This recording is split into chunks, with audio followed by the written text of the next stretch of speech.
കോൺഗ്രസ്സില് ഈ രീതിയിലുള്ള തെരഞ്ഞെടുപ്പ് എടുക്കുമ്പോഴുള്ള ഈ പടലപ്പിണക്കങ്ങളും ഈ കുതികാൽ വെട്ടലും കാലുവാരലും ഈ രീതി വിലപേശലുകളും ഒക്കെ നമ്മൾ ഒരുപാട് കണ്ടിട്ടുണ്ട്. ഉം. കെ കരുണാകരൻ വരെ ചെയ്തിട്ടുള്ള ഒരു കാര്യമാണ്. പക്ഷെ അതിൽ നിന്നൊക്കെ ഇതിനെ വ്യത്യസ്തമാക്കുന്ന ഒരു ഘടകം എന്ന് പറഞ്ഞാൽ അന്ന് ആ പഴയ കാലത്ത് ഈ ഒരു വശത്ത് കരുണാകരനും ആന്റണിയും ഇങ്ങനെയുള്ള അതിശക്തമായ ഗ്രൂപ്പുകളായിരുന്നു.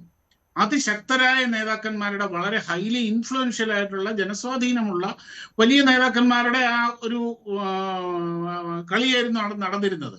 സത്യത്തിൽ ആ കാലത്തുള്ള ആ കളികൾ, ആ ഗ്രൂപ്പ് കളികൾ ഗോപകുമാർ സാറിനൊക്കെ നന്നായിട്ട് അറിയാം.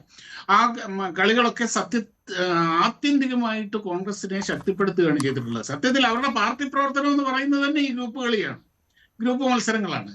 എന്നാൽ ഇന്ന് അതല്ല അവസ്ഥ. കാര്യം ഇവർക്കൊക്കെയുള്ള ജനസ്വാധീനം, ജനങ്ങളിലേക്ക് ഇറങ്ങിച്ചെന്ന് ഒരു കരുത്തനായ ഒരു നേതാവ് എന്നുള്ള ഒരു ഇമേജ് സൃഷ്ടിക്കാനുള്ള കഴിവ്, ഇങ്ങനെയുള്ള കാര്യങ്ങളൊന്നും ഇവർക്കില്ല. യാതൊന്നും ഇവർക്കില്ല. അതുമല്ല, ഇത് നടക്കുന്നത് ഈ തെരഞ്ഞെടുപ്പ് ഇപ്പോഴത്തെ ആ കാലഘട്ടത്തിൽ നിന്ന് വ്യത്യസ്തമായി ഈ സോഷ്യൽ മീഡിയ വിപ്ലവത്തിന്റെ കാലത്താണ് ഇത് നടക്കുന്നത്. ഓരോ വീട്ടിലും ഓരോ കുട്ടിയും ഇത് ചർച്ച ചെയ്യുകയാണ്. പണ്ട് അതല്ല അവസ്ഥ. പത്രം വായിക്കുന്നവർ മാത്രം, അല്ലെങ്കിൽ അങ്ങനെയുള്ളൊരു ഇമേജ് ആയിരുന്നു.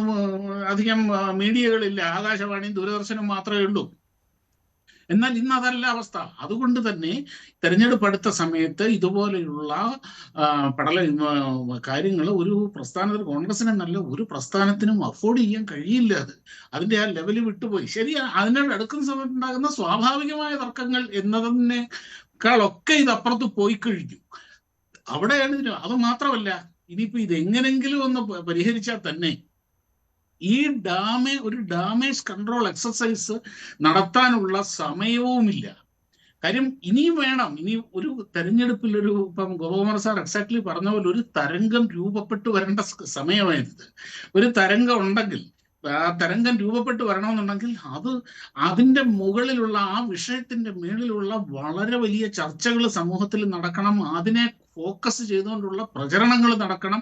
ഇങ്ങനെ കുറെ കാര്യങ്ങളുടെ ഒടുവിലാണ് ഒരു തരംഗം രൂപപ്പെടുന്നത്.